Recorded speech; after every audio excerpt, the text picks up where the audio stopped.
Lea Colombo, photographer, director, sculptor, designer, and now guest on the Creative Blood Experience. Welcome to the show. Thank you for having me. I'm glad I could finally make it. Well done. Where are you? Where are we talking to you? I'm in LA at the moment. I just arrived and I'm here for the next few days, which is quite nice. I'm a massive fan of Los Angeles. Whereabouts are you? Because I know you're either east side or west side. So I'm in a really beautiful house in Silver Lake, and there might be a bit of noise in the background. There might be a dog. It's just life happening as we know it. But I'm staring out onto a beautiful view. I can see the Hollywood sign. I'm good. You're in a good spot. Yes. Cool. Well, look, allow me to tell you how this works. In my hand, I have a deck of 50 cards, and each card contains one question, just one question, designed to reveal how you have navigated your creative experience so far, and in turn share insights that our listeners can take into their own creative lives. Cool. Did you write them? Yes. Believe it or not, yes. It took 3 months to bring all these together. Amazing. Ironically, if only we'd gone, I'm not joking, to ChatGPT, it would have taken about 10 minutes. But you know what? You did it the authentic way. You did it the real way. So I think that holds more energy and power now with having your own questions in there. I don't know, technology and AI, it's like you kind of skip those moments, or you can. Well, lucky for us-ish, we didn't, I think. In a moment, I'm going to ask you to select 10 of these cards. Neither of us will know what they are until I turn them over. But first, I need to shuffle the deck. And whilst I do this, I'm going to take the opportunity to paint a picture of you and your work for our listeners. Do it. Lea, you are no doubt one of the most distinctive and prolific image makers working in the industry right now. An accolade endorsed earlier this year when you yourself were featured on the cover of Dazed for Dazed's 100, celebrating the rising roster of photographic talent lending their lens to the world, shot by the maestro himself, Paolo Reversi. Yeah. I do have to ask you, what was that like? It was an amazing experience. He's so lovely. He's so open and charismatic, and, you know, he's 75. A cover like that is quite prolific in a way, and definitely a moment in time. And like, when are we all ever all together in one building, in one room, in one space, and then being photographed by, you know, like a master like Paolo that we've all looked up to, that we've all referenced. However we've started, we know of this person. Awesome. Amazing. Yes. Well, despite working with a range of mediums such as print, photography, painting and sculpture, your work is instantly recognisable. Often brightly coloured and highly saturated, it examines the relationship between colour and desaturation, light and emotion, and is always unafraid to push the boundaries of technique, meaning and style. But for me and so many others, it's not just what you do, it's more how you do it. And as a self-taught artist, you are constantly resisting definition, rejecting traditional paths, and instead spotting the gaps and niches to make them truly your own. Born and raised in Cape Town, at the tender age of 19, you made a decision to sack off a formal art education and instead bought a one-way ticket to Paris, armed with little more than a great eye, buckets of chutzpah, and a camera. Upon your arrival, you spotted a gap in the backstage fashion photography scene and quickly made the challenging conditions there, we should mention bad light, no time and no team, your very own art school of hard knocks. And the tenacity paid off. Your spontaneous and intuitive pictures swiftly caught the eye of Dazed and Confused, who made you one of their go-to photographers, sending you off to fashion weeks around the world. Those very qualities, still the hallmark of your work today, demanded both attention and respect from the luxury fashion brands themselves, who quickly invited you to shoot and direct on their behalf. Now, your portfolio of clients over the first decade of your career is staggering, including the likes of Louis Vuitton, Chanel, Versace, Calvin Klein and Marni, as well as publications such as ID and Self-Service. Meanwhile, your fine art career has also gathered both pace and serious clout, and in 2021 you presented your first independently produced solo show titled Colours of My Body, where you turned the lens on yourself and used your own body as a canvas to explore human physicality in the most intimate, arresting way. Now, after a decade of building your career in Europe, you've returned to your roots in Cape Town and founded Lea Colombo, which is the name of the creative studio formed by you and your twin brother, Roberto. It's also from this new base that you've designed multiple capsule clothing collections inspired by your fine art for the likes of COS, the Webster and Palm Angels collab, and Aritzia. Lea, there's so much to get into. I can't wait to see where the cards take our conversation today. Welcome to the show. Thank you. Let's just trust that the cards are going to guide us in the right way. They're going to guide us. There is no doubt about that.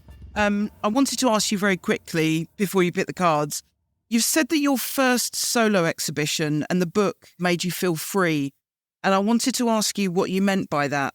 What was so freeing about that process is just me kind of tuning into the energy of creation and kind of letting that creativity flow. And that's kind of how this whole body of work also came about, going through that, sitting through it kind of every day, just, exploring new ideas, exploring new mediums, exploring anything that kind of was coming up in that moment and not judging it, not letting it guide me somewhere, just like really just allowing it to be and take me wherever.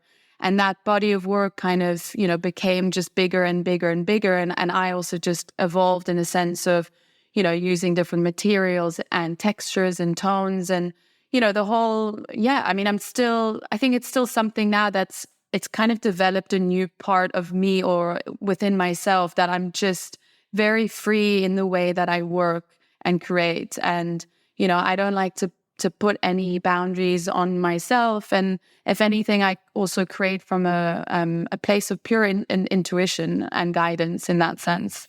And just out of interest, were you showing anybody in real time? Like, you're very trusting of your process and sort of as an artist, one has to be. But for something like this, because it was so personal, the piece of work is so personal to you and it's about you, were you sharing it in real time, or were you waiting until there was sort of moments where you feel like you had something like pardon the pun, but like a body of work? I'm not very precious with my things. So I'm like quite a sharer in ways, the way I work is so fast and just like in the moment. So I do share stuff and like it doesn't, I don't overthink things. I don't think about it. I just kind of just do. So what the message is there, and that's always something I've always done. I've always trusted in myself and I've always trusted in the process. And I think that's a key point. And I think that's something that, not anyone in school is going to teach you. I knew instantly, like if I had to go sit in another classroom and be told what to do, that would have been the end of me. So I was like, fuck it. I'm going to get out there. I'm going to kind of pave my way, fake it till you make it, do my thing, and just kind of try create my own visual language and not work off any references, work of what is like kind of coming within me and what I was kind of seeing or feeling or wanting to kind of, put out there. And so that's kind of been my biggest teacher in life, is just that there's still constant journey and the constant evolution of self through my work and through just, life. I feel like you just answered about 49 of the 50 cards. I know. It wasn't. I'm intuitively reading. I'm reading the cards already. They're speaking to me, Laura. So that's why. Before you pick, I should let you know that in the deck there's a dealer's choice, which means I get to ask you a question specific to you. There's 2 wild cards. They are a bit bolder, let's say, but nothing that you can't handle.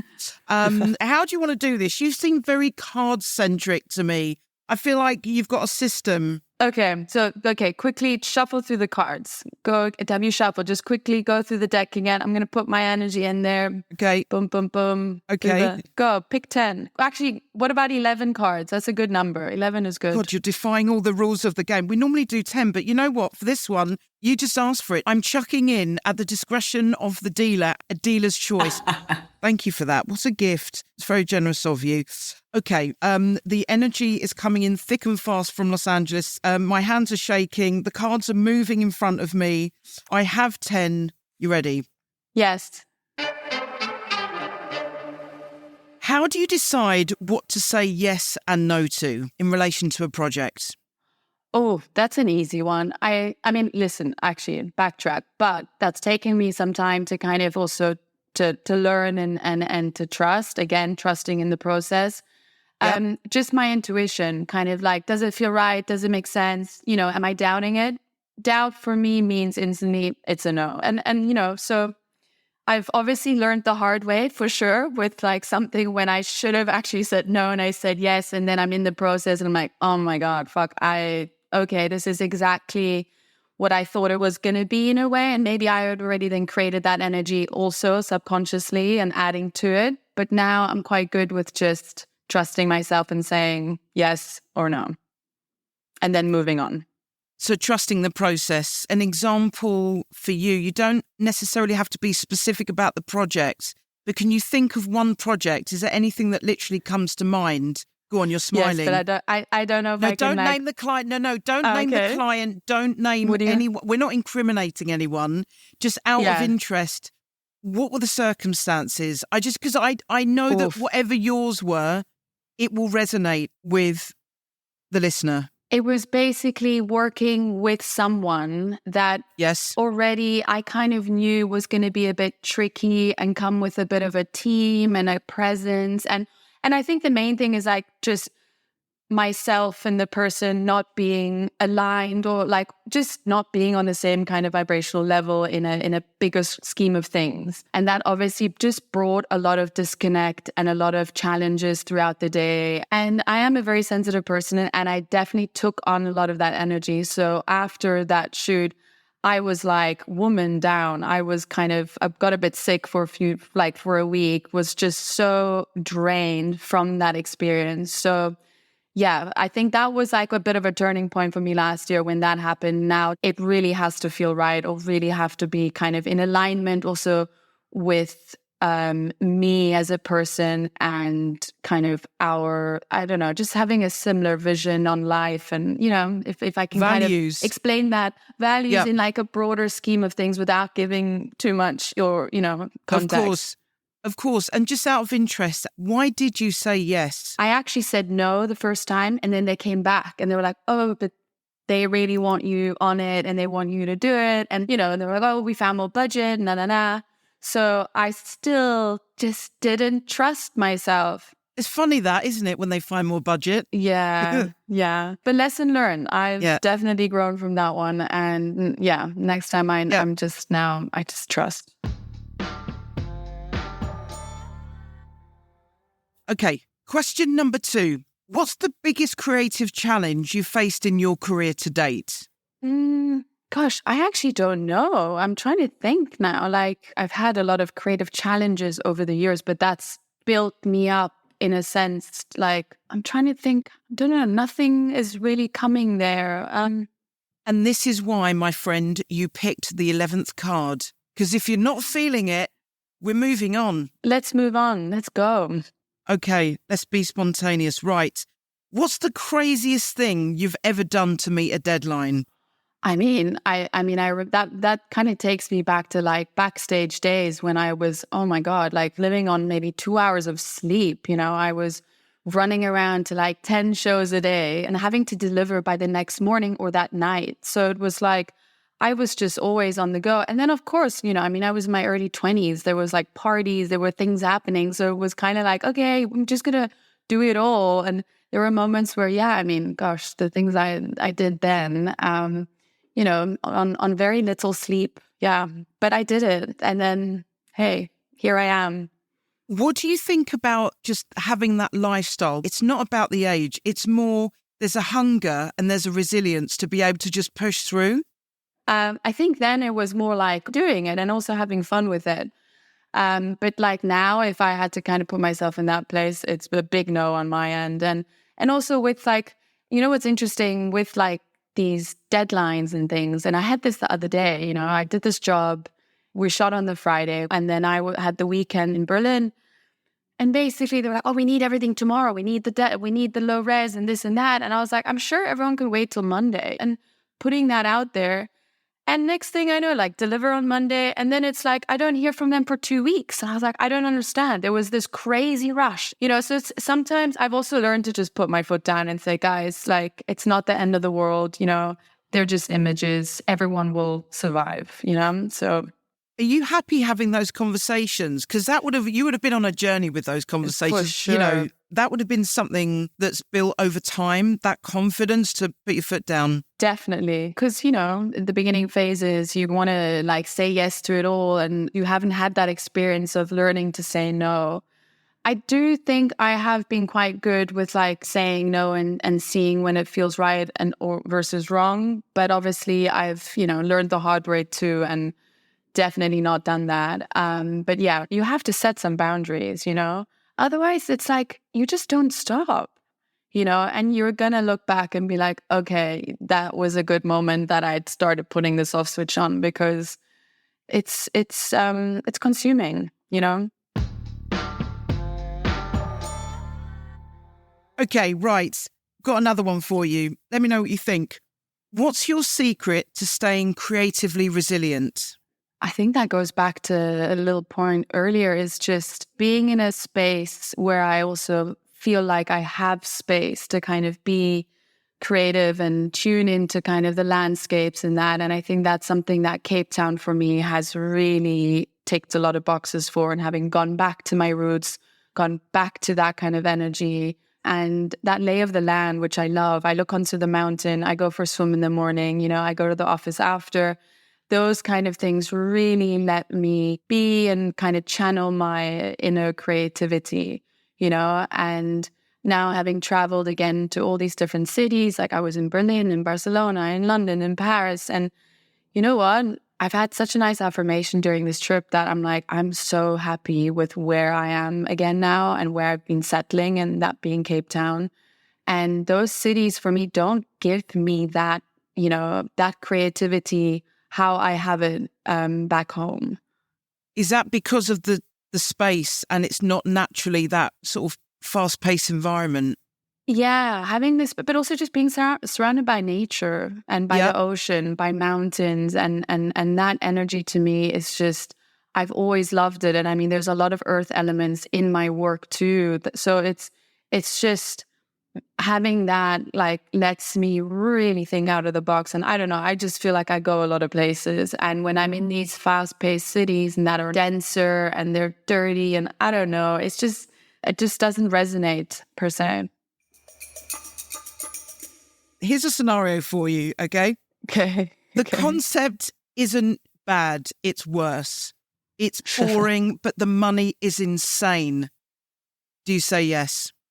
Yes. I mean, yes, because it's like, as an artist, these are projects that one can do with your eyes closed kind of thing. And, doing that work also allows you to have more freedom in like your other realms and works as an artist. So yes. I love it.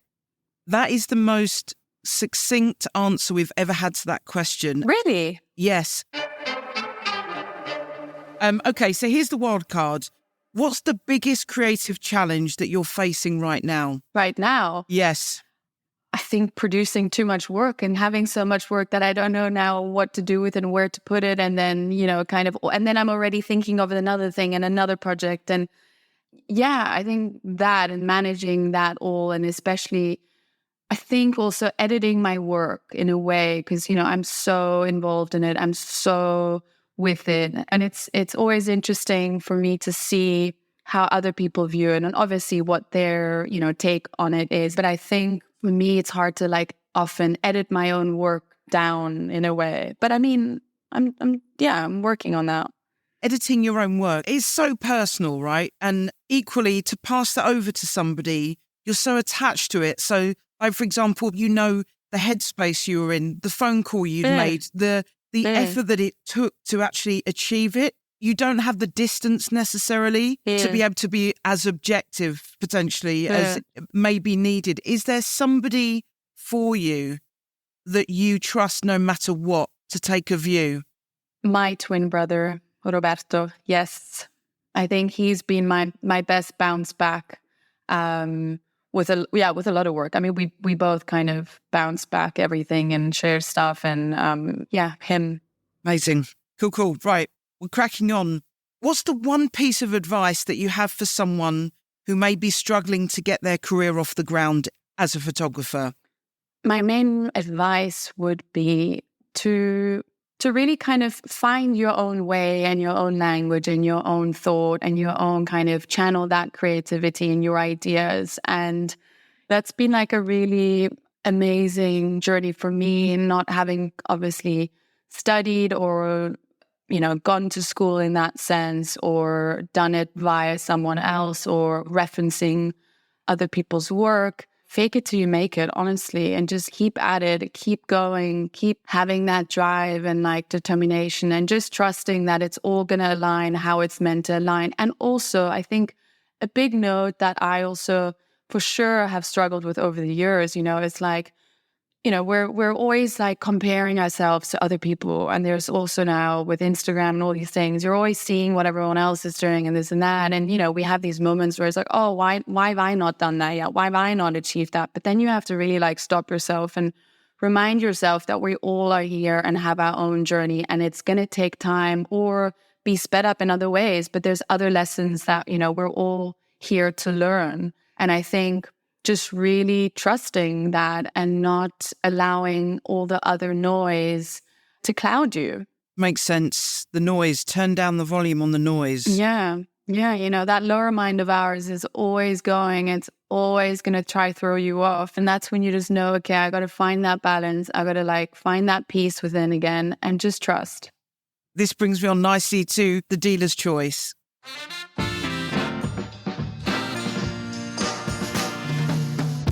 How do you find the balance between your personal projects and taking on commercial work? You kind of just like find that flow and see, what resonates and what makes sense versus what needs more attention. Where do I also want to put my energy to, I think. And I think that's been something important where for many years I had always prioritized commercial work and being back to back and working and shooting and traveling and this. So that like 2 years ago, I just had this calling and I was like, I need to go back to Cape Town. I need to go, focus on the artist, on Lea's ethos and like, what do I want to say? Where do I want to also kind of, position myself in the world and what do I want to kind of bring out and share?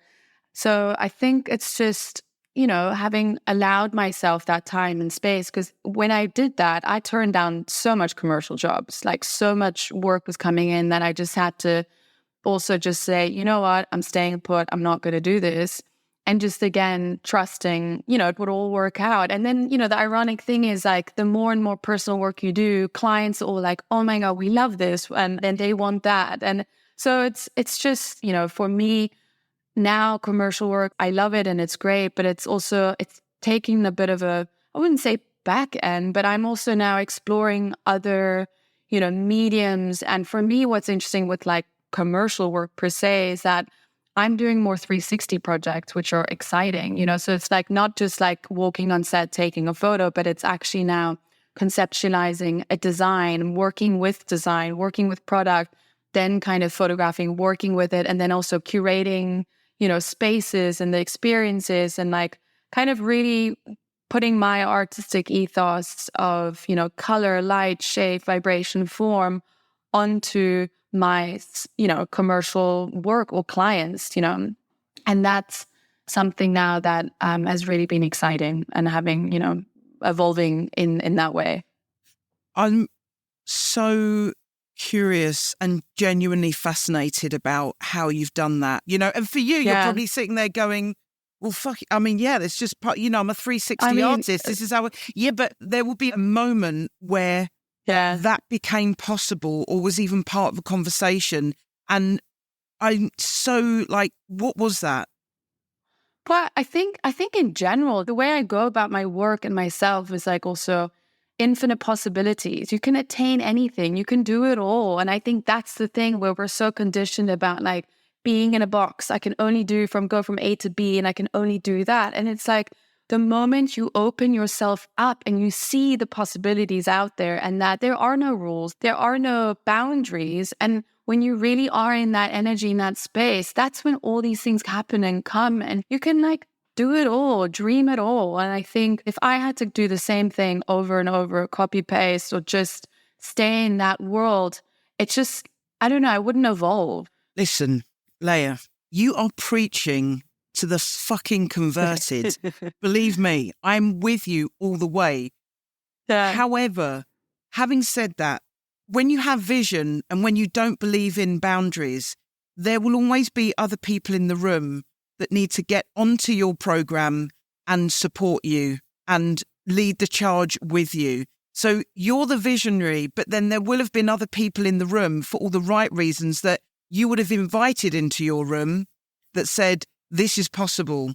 You're obviously making sure that you're surrounding yourself with the people who see what you see as possible. Because often in an industry, it likes to keep you in a box. And we know that it doesn't need to be a box. Yeah, what I can elaborate on that is like, I've been as a photographer, okay, now let's say, or director, or if you want to kind of pinpoint me in the fashion world, I've had my fair share of experiences with agencies. I've literally, it's like a dating period, and I've never stayed with someone longer than a year, and I've had a lot of breakups, right? And I think that's also was something for me where I've always known myself quite well, and I'm quite strong-willed in ways, and so finding the right people to align with who actually understand your bigger vision and your bigger dreams and your bigger picture for me has until now still been a real I think now maybe that answers one of your previous questions, but like my creative challenge or my challenge per se,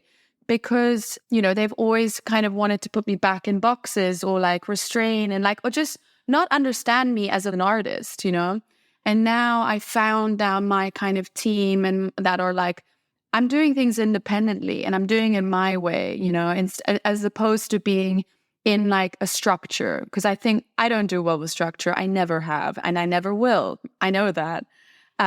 So I've created my own structure and my own ethos and bringing in the right people now who really I can bounce back ideas with on a bigger scale that really get me and who aren't afraid to think and see big. And if I say, hey, tomorrow I want to build this, I want to design this, it's like, cool, you know what? Great. Let me brainstorm on that. Like, how can we do that? Who can be the right person to bring in? Who is the right partner? So that has definitely taken a while to get there, but also because now I'm in a very different place as an artist and I know myself, so yeah. Thank you. It's people. It's vision and people. It's humanity and ideas. And it's nothing more and nothing less than that. And then that's the rocket fuel. But unless you know that that's possible and you've just got to sort of, push your way through, most people never get to that. And that's why they stay in those horrendous boxes of, just staying in a lane. Of course. We all have this fear of the unknown. So like if I go left, I don't know what's going to happen. But if I go right, my same route, I know what's kind of I can expect. Yeah. So I think that's an interesting thing where it's like, you got to just like push through those boundaries and just like create new things and new things will come. New people will walk onto your path. The right people will come your way. The right experiences will come your way. But it's also aligning with that energy and, and not being afraid of it.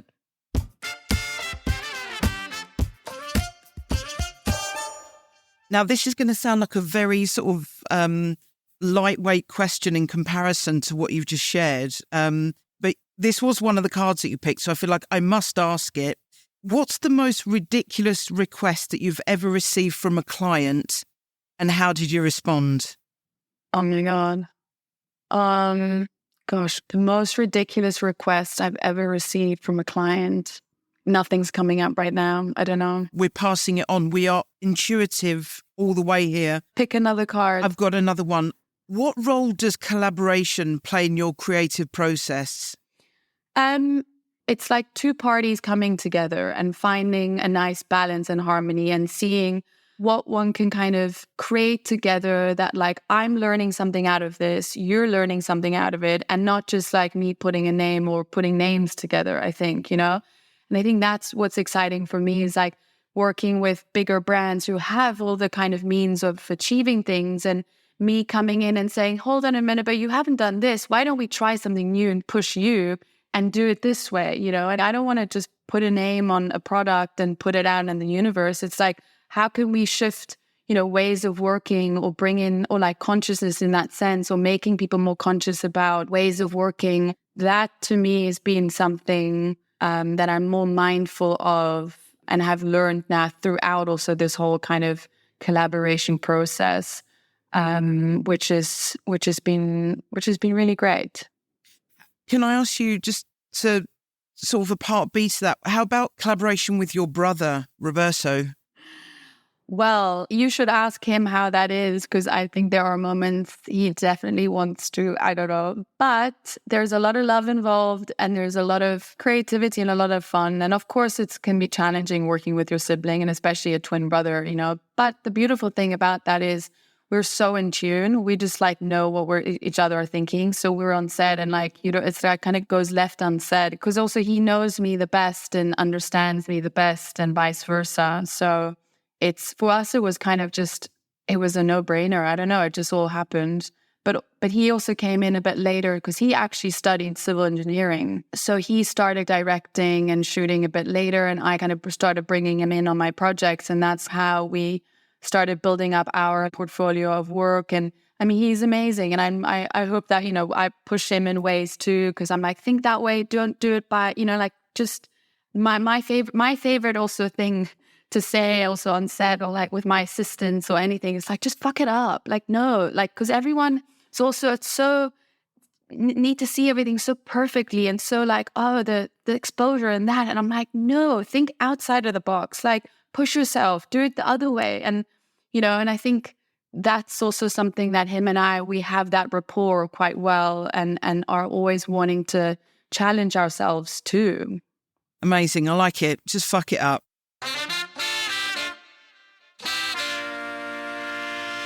Okay, right. Your last question. Yeah. Do you have any rituals or superstitions associated with your work or creative practice? Like, do you need a certain coffee before you can even sort of get in the zone? Or I don't know.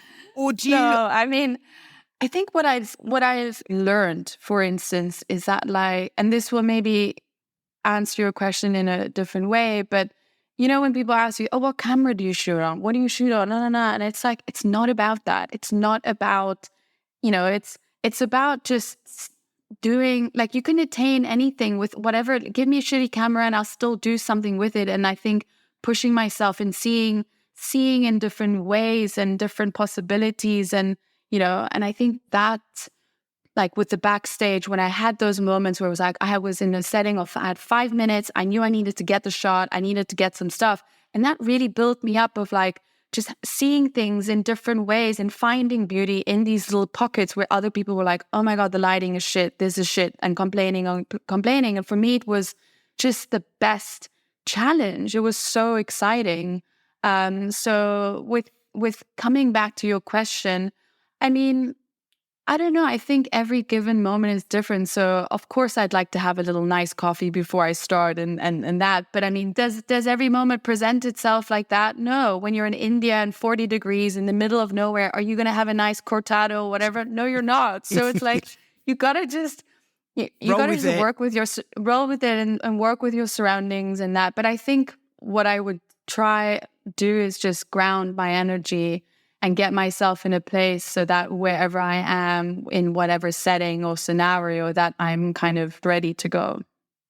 So what is that for you? Like meditation or just a moment before you walk on set, or just, I know you're a lot freer than that. I get that 1,000,000%. Yeah. But is there anything that for you sets you up for what's to come? I used to have a better practice of, having my morning meditations and stuff, but then kind of, I don't know, life happens. You go through phases. But you know what? Actually, now that I'm thinking about it. There we go. We always get there in the end. Wearing color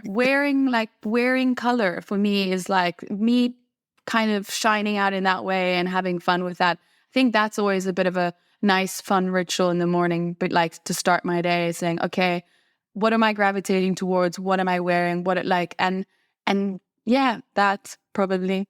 You got a killer vest on today. Can you describe it? It's this red little Prada vest with black kind of triangles going down, I guess. I don't know. That's how I describe it. Amazing. But you haven't seen the rest. I'm in red and orange today. Stand up then. Hey, confirming. Yes, she's got it all going on. We've got the socks, the shorts, we've got the ankle socks, pair of Adidas. Bang on. Thanks. Awesome. All right, well, look, I feel like I've asked you about 74 questions. Oh, and we're ending on 11:11 on my time. Perfect. Look at that. See? That's how it's meant to be. There was a reason for the 11th card, and now we end on 11:11. Perfect. Absolutely. Before you continue your sunny day in LA, do you have any parting thoughts that you'd like to share with our listeners? So I think what I'll leave everyone with, and like kind of my message to everyone, is also, you know, we all have a journey with ourselves or with yourself. And I think what's important is that, you know, we're all able to kind of find a deeper quest within ourselves. And we are all capable of attaining everything. And I think that's something that's really exciting to explore within yourself, to just go down that route, see what comes up and see where life and everything takes you. Even if you know, have preconceived thoughts, put those away, just be an allowance and trust. And, you know, the rest, it will all come. You know, everyone's got a different journey, and I'm so thrilled that you've genuinely shared yours. Thank you so much. Thank you for allowing it all and finding the right moment. And I'm very excited to be on it. Thank you. It's been great to have you. Thank you. If you enjoyed this episode, make sure you don't miss a single drop of the Creative Blood experience by subscribing and following the show wherever you listen to your podcasts, and share it with a fellow creative. Let's get these conversations out there and into the ears of those who need to hear them. This show was created in partnership with the brilliant humans here at Creative Blood and Scenery Studios. Thanks for listening.